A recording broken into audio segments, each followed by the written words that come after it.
Yo guys, what up? Me, Patrick Levar. So this is the second day or part 2 of this video. In the first video, you guys saw that the film look that I was trying to go for. I was using MC Pro. In this video, I'm going to show you the plugin that I use, which is called Dehancer. It is a fantastic plugin, and it works inside of DaVinci Resolve. And this is their first version on the PC. It used to be on Mac only, so it's now been available for the PC. They did reach out to me about a year ago to take a look at this plugin, and unfortunately, I didn't have a Mac OS system or anything. So they're like, "Yo, this is the PC version." I'm like, "Okay, yeah, I'll take a look at it." So again, they gave me a promo version, a 30-day promo version to take a look at, and again, it's up to me to say what I want. So, and right off the back, I'm going to give you one negative. It is heavy on the PC. Now, it is in early days, so they're constantly optimizing. They actually had another update last night for PCs to optimize it. So the original video that you guys saw, I shot everything in 2K. And when I got back home to try to put it inside of this app, it was heavy. Like it wouldn't actually, my GPU was at its limit. And I had a tough time trying to editing everything. So I've learned since then. It's already been a few days since that video, and I've already learned so much. So I keep everything at HD. Even the files that I was editing, as far as photos, they were like heavy, big 4K photos, and now I even keep those at, like, you know, raw minimum as possible, just for my system, because I don't have a really beefy system. So that was one of the negatives. Other than that, I love this freaking app. If you want to shoot film, and like film for still photography, so you want to shoot film video, it's extremely expensive. And even like me, like I really want to start shooting some still photography. And again, I got to buy a camera, a film camera. I got to buy film. You got to get that film developed. You got to get that film scanned. And I'm already thinking, like, you know, this is I just don't have the money and then the time to want to have to put in and buy more equipment just to shoot film. This is the next best thing right here. So quickly, I dropped in a shot here using from Filmic Pro. Again, this was a 2K version, and I basically brought it down. I de-resed it down to HD. It was shot on MC Pro on the Samsung Note. I will show you this version, and then I also have some raw DNG 14-bit files that I'm going to also load in from the Canon EOS. So quickly, the way they show on their website is where you can get all the information on really how they put this plugin together, how they really come up with these film emulations. It's sick, guys. It is fantastic. So what they say here is you basically want to do your base grade. So I got my log footage coming out of MC Pro. And the first thing I'm going to quickly do here is dump on my area. I like to use this one here. Dump that on. Pump up my saturation. We'll go like to 95. Get some saturation. Then get my color balance going. What was white in this shot? I think possibly the closest thing to white in this shot was probably this. Alrighty, so that's a little bit there. And I'm already pushing the limits on this, on my 8-bit footage here. And if anything, I want to bring down the gain a little bit. Just bring down that gain a little bit. And I'm done. That's all I'm going to do, okay? Alt-S. I'm going to go ahead and bring in the Dehancer plugin. Drop that on there. Boom. The Dehancer plugin gets me into the simulated film look. And I'm going to run you through how it basically works. Here on, let me close up all some of these tabs here that we don't need. Boom, boom, boom. On this side here, this is what you go. It starts you off at your source input. Is Rec 709 is my source input.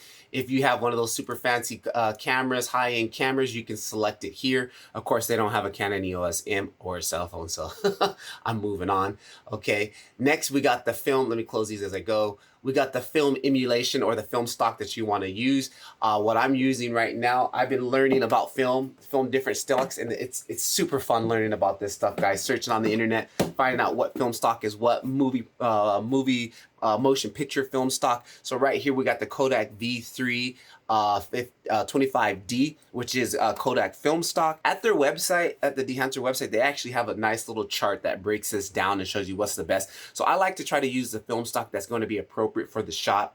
Now this was a nighttime shot, so what I'm going to do is actually change this to the Kodak V3 500. That will be more for the low light situation. 500T, which means tungsten. And this is what we got going here. Right off the bat, I love what it does. Like, it already blurs the image. It gives it that soft filmic look. If I go ahead and Control D, Look at that. Look at the difference here, and especially like right here. And then that, I mean, I'm not working with the sharpest footage anyway, but it already just softens everything up, giving it that filmic look. And right out of the box, I'm like already happy with this, the way this looks, just like this, you know. You have these other options here. You can push and pull the negative, basically underexposure or overexpose it. And when you do that to true film, the colors and the tones shift when you're doing that. So this is underexposing it, overexposing it. You can see the colors slightly shift, right? So I just keep that stock for now. Then after that, we have our expand. We can puff up our black points and crush our black points, and the same thing with our white points here. I keep that kind of in the center, because the next part here on the print, this is where you can do your exposure, expose up or expose down. And then we also have tonal contrast if you want to add some contrast in it. Again, it's trying to keep it true to the film and what would actually happen to the film. Like if you were doing it with real film. And then you got color density, which I've been using this, I've been pumping this up just to give it a little bit more enrichment, deep colors. And then what I love here is analog range limit. This is the true limit of this film stock, what it would have been as far as the maximum, as far as blacks and whites. I tend to turn this on just to get me closer to looking like film. It looks a little bit contrasty out, but then I just come in here and just kind of tweak this this right here, this tonal contrast, and then right there. If you really want to bring some blacks in there more or crush your levels here, I will go back to the first node and then make your adjustments there. Like say Alt S, I will go into, undo that. I will go into here and jump into my log wheels. And let's say I wanted a little bit more contrast, just kind of bring that down a little bit more, something like that, right? Okay, boom. So you got that. Then you got the color head.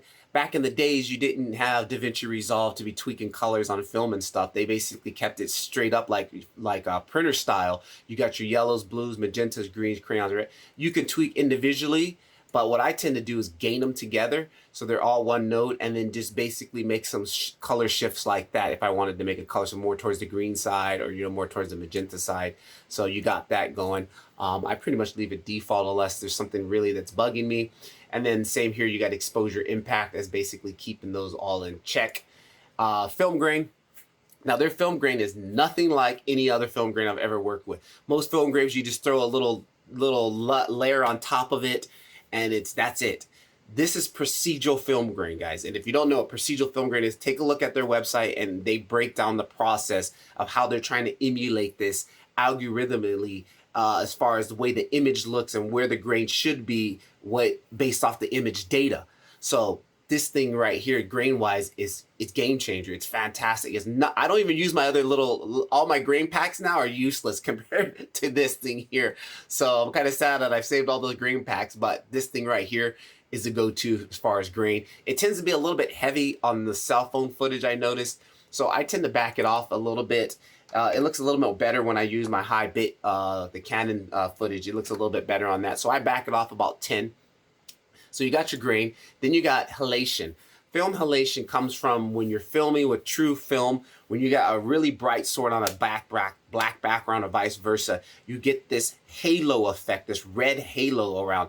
And it's very famous for, like, if you use Cine on film or Cine still film 500D, it's very known for that. And I'm not going to go through the process of what happens, but I've actually learned it's all about light hitting the last layer of film, which is red, and all this jibba jabba. And basically you get these halos. So you can use this, enable it, and I'm going to crank it up really big so you can see. And I'm actually going to turn on the mask mode so we can see what's happening. If you look here, especially like right around in here, let me crank it up so we can really see it, amplify it. You see these little red outlines here, right? And let's go to this.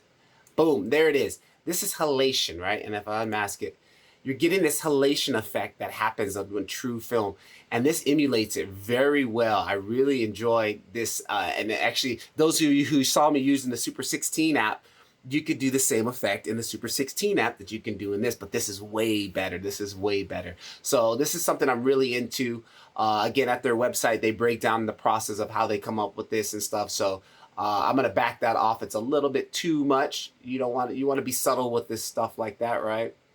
And then the film stock that I'm using, the Vision 3, it really wouldn't be that noticeable. It'd be very subtle on this film stock. Unlike if I was using Cine Still 800, it will be very predominant because there's a special layer to help reduce this that's on the Kodak Vision that's not on the Cine Still. They take that off, so it's really big and bright.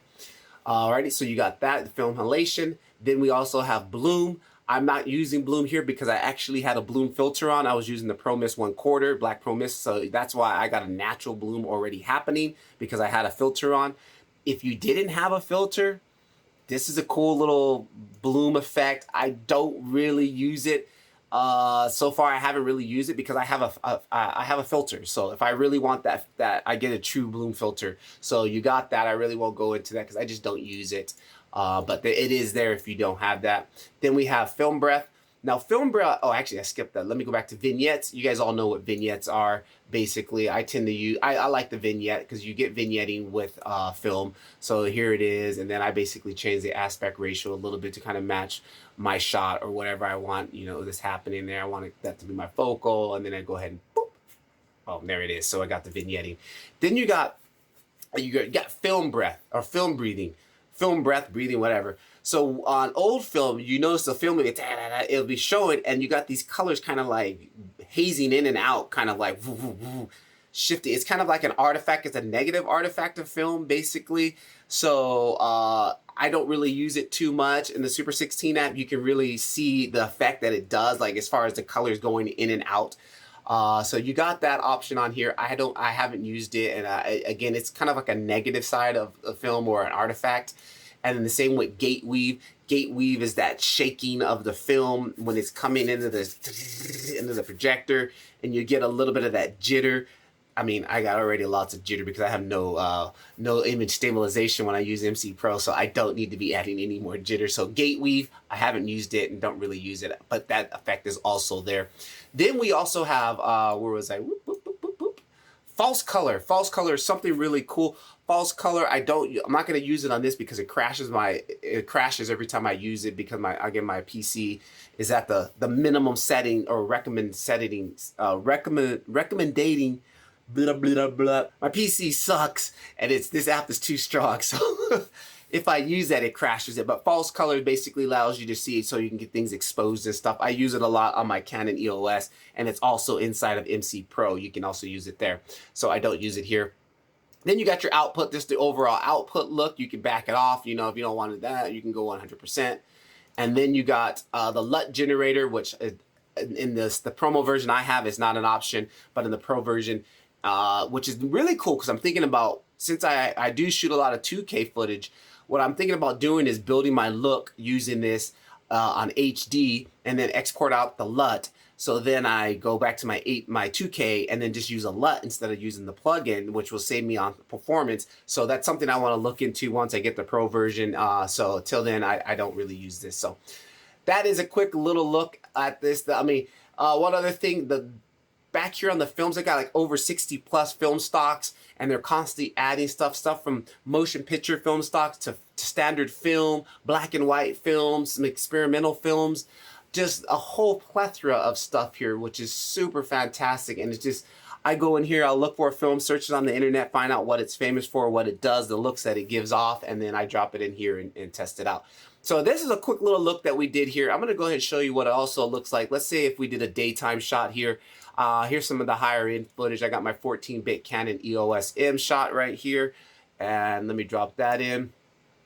And here we go. We got this is a daytime shot, raw, you know, not Blackmagic RAW, but PNG RAW files here. So I go in here and I'll just leave that at boom, we'll go like that.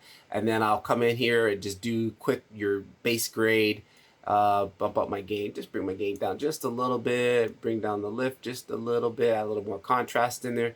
Color boost, since I was using my Helios lens on this one, and I'll boost that up by 10 on my color boost. And then boom, Alt S, drop in another one, drop in the Dehancer plugin. Boom, so there we go. So since it's a daytime shot, I would probably want to find a daytime stock, which could be the Kodak Vision 250D, or I can even use the Kodak 50D. These are their daytime simulation, daytime film stocks. So you see what the look there. But I'm going to actually change it up. I'm going to go to the Cine Still, which is another one that I'm really fond of. Cine Still 50D. I'm going to go to this one here. Again, I like to jump into the printer one. I turn on the analog light range limiter. and then I can adjust my contrast and stuff that I want to do from here. Then film grain is, look, I'm going to leave it at stock on this one. Halation, I'm going to go ahead and enable halation because I love to use the halation. And I'm going to bring it up just a little bit so it can make it a little bit more noticeable. It would be on this film stock because that's what this film stock is famous for. So go into my mask mode and we can find out, okay, it's happening up here. Local diffusion kind of diffuses it, you know, so here's diffused and here is really sharp and pronounced. So I'm going to go kind of like a happy medium in between there, something like that. Just I think it's still a little bit too strong over there. Source limit. Let's see if it backs off and opens up a little bit there. That's cool. So we got a little bit of it happening here on the bottom. And then that's pretty much all I would do. The bloom, I really wouldn't use the bloom on this one too much. But if I did use the bloom so you guys can see it, here is the bloom. And then this is what's blooming. I always cut it in half. And I'll go to 40 because it's artificial bloom. And I have a bloom filter. So if I really want to get a bloom, I'll do that. I'll turn on the vignetting. Boom. And then that's all I pretty much do. And then I export these out as a photo, export them out as a video, and that's basically it. So, I mean, this is the next best thing for me. Again, I want to shoot film, but it's a process, it's expensive, and it's something that's, you know, acquired. If you really want to do that, you can do that. But for my means, this little plugin is absolutely fantastic. So, down in the descriptions, I'll have a link down there for the plugin. And I don't know, at this time, I'm not sure if they're going to give me a promo code or anything like that for this. If they do, it will be down in the description. So I hope they do and help you guys out. So if you're into getting the film look and you're hardcore, this is something you might want to look at, the Dehancer plugin. So Patrick Levar, keep filming. I'll catch you guys in the next video. Peace. Keep filming. That's the only way you'll get better.